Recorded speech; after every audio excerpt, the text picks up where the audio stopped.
तो ये last lecture है इलेक्ट्रिसिटी का। इसके बाद हम इसकी डीसी पांडे क्वेश्चन स्टार्ट करेंगे न्यूमेरिकल का, मतलब थ्योरी का लास्ट है आज। तो पोटेंशियोमीटर हमने शुरू किया था। पोटेंशियोमीटर का हमने यूज देखा था फॉर सेल कंपैरिजन, यानी अगर हमारे पास कोई एक अननोन सेल है तो कंपैरिजन से उसकी ईएमएफ पता करना, या अगर हमारे पास पहले सेटअप में सब कुछ डिटेल मालूम है तो फिर उसकी बगैर कंपैरिजन के यानी कि डायरेक्टली उसकी ईएमएफ फाइंड आउट करना। तो वो एप्लीकेशन हमने पोटेंशियोमीटर की देखी थी। अब दूसरी एप्लीकेशन इसकी देख रहे हैं, ये उस सेल की इंटरनल रेजिस्टेंस को फाइंड आउट करने के भी काम आता है। तो देखते हैं कैसे ये काम करेगा, कैसा सेटअप होता है सेल की इंटरनल रेजिस्टेंस फाइंड आउट करने के लिए। तो देखो बाकी सेटअप तो ये कल भी बताया था आपको, ये वेरिएबल रेजिस्टेंस जिसमें रियोस्टेट लगा हुआ है जो चेंज करेगी, और ये ईएमएफ जो यहाँ पे मेन सप्लायर है ड्राइवर सेल, और यह बाकी हमारे पास कनेक्टिंग वायर जिसमें से जिसकी कुछ रेजिस्टेंस है, ये कॉपर, बाकी सब सेटअप सेम है जैसा अभी बताया था। उसके अलावा इसका यूज़ होता है। देखो हम क्या करते हैं, यहाँ पे एक कनेक्शन दे देते हैं, उसके बाद एक सेल कनेक्ट होता है, इसकी ईएमएफ ई है और इसकी internal resistance suppose small r है, जो हमको पता करनी है, मालूम नहीं है अभी फिलहाल, मतलब ये एक अननोन नंबर है जो अभी हम पता करना चाहते हैं। तो हमने इसके साथ गैल्वेनोमीटर अटैच, देखो एक काम तो होगा ही, गैल्वेनोमीटर तो रहेगा ही, जो कि रहेगी, काम तो नल पॉइंट पे ही होना है, क्योंकि इसमें जो मेन चीज़ है वो तो वही है कि नल पॉइंट यानी बैलेंसिंग पॉइंट कहाँ पे अचीव होता है। तो बेसिक चीज़ तो वही यूज़ होनी ही है। तो हमने किसको कनेक्ट किया गैल्वेनोमीटर के इस पर, सेल से डायरेक्ट कनेक्ट कर दिया, और उसके साथ अटैच है वही जॉकी हमारे पास। तो जॉकी से जो हमने बैलेंसिंग किया, तो ये यहाँ पे सपोज बैलेंसिंग लेंथ आ रही है, और वो लेंथ मान लेते हैं यहाँ से लेकर यहाँ तक L1 बनी सपोज। तो इसका खेल क्या है, अगर वो L1 लेंथ इसकी बनती है तो उससे क्या होगा कि अच्छा चलो कोई बात नहीं, वो बात बताऊँगा। तो इसके L1 लेंथ जो बनेगी वो किसके इक्वल आ रही है, वो ईएमएफ के इक्वल आई है। क्यों? क्योंकि देखो इसमें से करंट नहीं आएगा, गैल्वेनोमीटर जीरो शो करेगा। अगर गैल्वेनोमीटर जीरो शो करेगा तो ये सेल काम नहीं कर रहा। अगर वो काम नहीं कर रहा तो फिर जो चीज़ उसकी हमको दिखती है वो उसका ईएमएफ होता है। तो जो लेंथ आ रही है L1, अगर उसको मैं लिखूँ पोटेंशियल ग्रेडियंट के टर्म में, तो E = 5 टाइम्स L1 मिलेगा, कि ये जो ईएमएफ के बराबर है, सेल यूज़ नहीं हो रहा है। यानी इस इक्वेशन में E = 5 × L1 में कहीं पर वो फैक्टर तो आया ही नहीं जो हमको फाइंड आउट करना है, यानी स्मॉल r कहीं पर भी नहीं आया। अच्छा, जो मैं इसको सेटअप ड्रॉ कर रहा हूँ, इसकी डेरिवेशन आएगी, वो बहुत इंपॉर्टेंट बोर्ड के लिए भी आती है, सीधी आती है कहीं बार। पूरा प्रूफ करो एंड तक कैसे निकालोगे इंटरनल रेजिस्टेंस, और यूज़ तो देखो सिंपल बन ही जाता है, तो कोई खास बड़ी बात होती नहीं। तो ठीक है, अभी समझ में आया। पहला चीज़ क्या मिल रही है हमको, ईएमएफ मिल रहा है, क्योंकि उसमें से करंट ड्रॉ नहीं होता। नल पॉइंट पे जब भी अचीव होगा तो उसमें करंट तो आएगा ही नहीं। तो इससे एक दिक्कत आती है कि भाई स्मॉल आर तो कभी खेल अपने उसमें रोल में आएगा ही नहीं कभी भी, क्योंकि करंट तो इसने कभी लेना नहीं, और करंट इससे कभी जाना नहीं, तो स्मॉल आर कभी खेल आना नहीं। तो इसीलिए ये चीज़ हमारे लिए अभी कुछ काम की नहीं निकल रही है इसमें से, क्योंकि स्मॉल आर तो दिख ही नहीं रहा हमको, कहाँ है वो, कैसे पता करें स्मॉल आर यानी कि इंटरनल रेजिस्टेंस कितनी होगी इसकी। तो उसके लिए स्मॉल आर को पता करने के लिए, यानी स्मॉल आर रोल में आए, वो तभी आएगा अगर ये वाला करंट निकाले सेल। अगर ये सेल करंट निकाले तो दोनों ई हो गए, तो इसमें नाम चेंज कर देता हूँ, मैं इसको E1 बोलता हूँ। चलो इसको कुछ और कर देते हैं, इसको E1 कह देते हैं, तो गड़बड़ नहीं होगी। ठीक है, तो ये E1 है, ये वाला E है। तो इसमें से करंट अगर निकलेगा तो ही इस R का रोल आएगा, अगर इसमें से करंट नहीं निकलेगा तो R का रोल नहीं आएगा। और जब तक ये सेटअप में ऐसे अटैच है, गैल्वेनोमीटर करंट निकलने नहीं देगा, कि बैलेंसिंग पॉइंट तो वही होता है।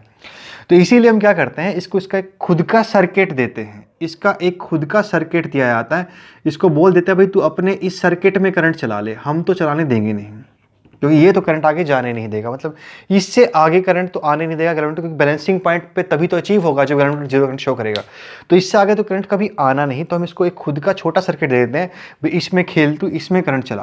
तो इसने अपना इस करंट सर्किट में करंट चला रखा है, जो छोटा करंट है इसमें से। तो अभी अगर हम बात करें, जब इसको यहाँ पे अटैच कर दोगे आप, यानी इस की को चालू कर दोगे, तो उस सेटअप में क्या होगा कि इस छोटे सर्किट में इतने लूप में करंट है, और इसमें तो करंट हमेशा रहता ही है। तो इस वाले में हम करंट हमेशा रहता है, इस छोटे में भी करंट आ गया इस बार, ना करंट इस हिस्से में है, ना करंट इससे आगे वाले पोर्शन में है।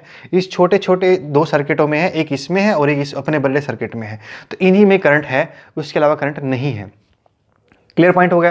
तो इसीलिए ये इसका सेटअप बनता है कि हम यहाँ पे एक बाहर से एक्सटर्नल रेजिस्टेंस लगाते हैं और यहाँ की लगा देते हैं। की से क्या होता है कि क्योंकि वहाँ पे देखो एक ही बार ही बनाना पड़ेगा ना आपको, मैं तो 2 बार बना के दिखाया आपको, इसलिए मेरा तो काम चल गया। तो जब हम की को हटा देते हैं तो इसका बाहर का सर्किट खत्म हो जाता है और ये उतना बचता है जितना मैंने पहले ड्रॉ किया हुआ था। और जैसे आप की लगा देते हो तो ये सारा खेल शुरू हो जाता है, इसमें से करंट चल जाता है। और जब उसमें से करंट चल जाएगा तो इसका आर काम करना शुरू कर देगा, स्मॉल आर दिखना शुरू हो जाएगा।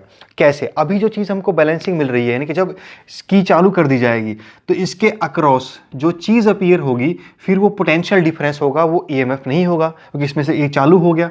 अगर ये चालू हो गया तो अब करंट वोल्टेज कुछ घट जाता है और उसे हम पोटेंशियल डिफरेंस बोलते हैं। तो जो पोटेंशियल डिफरेंस अचीव होगा वो ईएमएफ से तो थोड़ा कम ही होगा, इसीलिए बैलेंसिंग पॉइंट जब आएगा तो वो पहले वाली लेंथ से तो थोड़ा कम ही आता है, मतलब वो यहाँ कहीं बैलेंस हो जाएगा। तो कितनी लेंथ यूज़ हो रही है, ये वाली और ये वाली इतनी सी, तो यहाँ पे कहीं पे बैलेंस लेंथ आएगा तो इतना सा, ये वाला और ये वाला, इधर से मपेगा वो चीज़ लेंथ, ये पूरी यूँ मपेगी ना, तो ये थोड़ा घट गया है, पीछे आ गया है। उस लेंथ को मान लेता हूँ L2। तो अभी जो हमको इक्वेशन मिल रही है वो V = 5 टाइम्स L2 मिल रही है बैलेंसिंग वाली कंडीशन से। 5 इसमें क्या है, पोटेंशियल ग्रेडियंट है। ठीक, अच्छा एक और बात जो मेरे बीच में याद आई थी वो ये थी कि भाई जैसे वहाँ पे क्या होता है मीटर ब्रिज में कि हम चाहते हैं कि बीचों बीच आए, जितना बीच में हो सकता है आएगा तो उतना कम होगा, मिनिमाइज होगा एरर, क्योंकि वहाँ पे दोनों हिस्से यूज़ होने थे, आगे वाला भी और पीछे वाला भी। यहाँ पर एरर मिनिमाइज करने की कंडीशन ये होती है कि जितना दूर हो सकता है पॉइंट उतना दूर आए, यानी L1 जितना बड़ा हो सकता है उतना बड़ा है, यानी जहाँ तक हो सके पॉइंट B के जितना दूर चला जाएगा मतलब B के पास आना चाहिए। जितना इस पॉइंट से A से दूर जाएगा उतना ज़्यादा वो एक्यूरेट रिजल्ट होगा। तो इसमें L1 और L2 की लेंथ बड़ी होनी चाहिए अगर हम चाहते हैं उसकी वैल्यू को एग्जैक्टली मेजर करना, मतलब अब एक्यूरेसी बढ़िया चाहते हैं तो एरर को मिनिमाइज करना चाहते हैं तो यहाँ पे ये चीज़ बड़ी होनी चाहिए। बीच की कोई कंडीशन नहीं है, दूर हो, बीच से भी चाहे बीच चला जाए उतना बढ़िया है। तो जितना दूर होगा L1 जितना बड़ा होगा उतना बढ़िया उसमें वैल्यू आएगी, क्योंकि पीछे वाली लेंथ हमारे किसी काम की नहीं है, इस बार उसमें होती थी। तो ये कंडीशन समझ में आ गई भैया आपको, क्लियर है इतना। अब मैं इसका रेशियो ले लेता हूँ क्योंकि मुझे फाई तो पता नहीं है, मैं इसको हटाना चाहता हूँ। मैंने फाई को हटाया, V1/V2 L2/L1 आ गया। ठीक है, V1/V2 इसको इससे डिवाइड किया, इसको इससे डिवाइड किया तो L2/L1 आ गया। अभी भी स्मॉल आर कहीं नज़र नहीं आ रहा, तो मुझे V पता है क्या होता है, E - I into small r होता है। तो V की वैल्यू लिख दिया मैंने, E - I इंटू R, ये सेल में हमने डेरिवेशन कर चुके हैं तो वहाँ से आया। अपॉन क्या हो गया, ये E। ठीक है यहाँ तक। तो अब इसका L2/L1 आ गया। अब इसको थोड़ा सिंप्लीफाई किया गया, E1 से डिवाइड कर दिया गया तो E/E तो ये कितना बन गया, 1 हो गया माइनस। और जो I करंट था, I करंट किसका करंट है, I वाला करंट, इसका करंट नहीं था। इसमें बहुत सारे करंट होते हैं, बहुत सारे रेजिस्टेंस होती है, वहीं पे कन्फ्यूजन हो जाते हैं, तो आपको उससे उलझना नहीं है। इसमें जो करंट है ये पोटेंशियल ड्रॉप किसका है, इस सेल का है, तो ये इस सेल का करंट होना चाहिए, यानी कि ये इस सर्किट का करंट होगा जो इसमें चल रहा होगा। और इस सर्किट का करंट अगर आप निकालोगे, देखो यही तो काम कर रहा है सेल, टोटल रेजिस्टेंस कितनी होगी, ये वाला R और ये वाला R, क्योंकि देखो लूप बन गया ना, तो दोनों सीरीज में आ गए। तो करंट की वैल्यू बनी E/r प्लस कैपिटल R, और इंटू ये कैपिटल स्मॉल r, और अपॉन ये E ये वाला है। ठीक है, मैंने ब्रैकेट खोला है और सब वैल्यूज एक साथ रख दी है।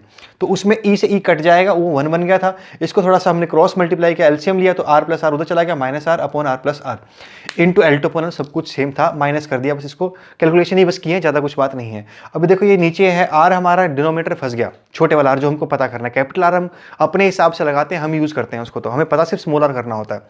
तो इसको मैं पलट दूंगा क्योंकि मेरा स्मॉल r ऊपर आ जाएगा, तो पलटा तो मैंने ऊपर चला गया, तो ये भी क्या हो गया, L1/L2 हो गया। डिवाइड किया तो ये 1 minus small r upon capital R आ गया, इक्वल टू L1/L2 आ गया। 1 को उधर भेजा तो L1/L2 -1 और ये small r upon capital R, और यहाँ से हम R की इक्वेशन, R की वैल्यू निकाल सकते हैं। जो भी चीज़ गिवन होगी या जो नहीं दिया होगा वो बचा हुआ निकाल लेंगे। ठीक है, तो ये था हमारा पोटेंशियोमीटर का यूज़ कैसे करते हैं टू फाइंड इंटरनल रेजिस्टेंस। अब आपको आपकी एनसीईआरटी के जो लास्ट के क्वेश्चन है 4-5, वो तो बड़े ध्यान से करने हैं। ठीक है, अभी पूरा दम लगा के उनको ट्राई करो। मंडे को जो वीडियो आएगी उसमें मैं वो सारा कुछ डिस्कस करूंगा, वही सारा क्वेश्चन। पहले तो एक करके मतलब शुरुआत की 2-3 वीडियो और मैं इसमें से पोटेंशियोमीटर पे डालूंगा, 2-3 वीडियो और। उसके बाद मैं इलेक्ट्रिक शुरू करूंगा डीसी पांडे। तब तक आप क्वेश्चन अपने जितने होते हैं कर लो, और जो आपके डाउट आते हैं वो डाउट कर लो और मुझे सेंड कर दो। मैं उन डाउट पर भी अगर टाइम लगा तो बीच में वीडियो बना दूंगा। ठीक है भाई, तो ये था हमारा पोटेंशियोमीटर। करंट चैप्टर भी खत्म हो रहा है अब इसके बाद।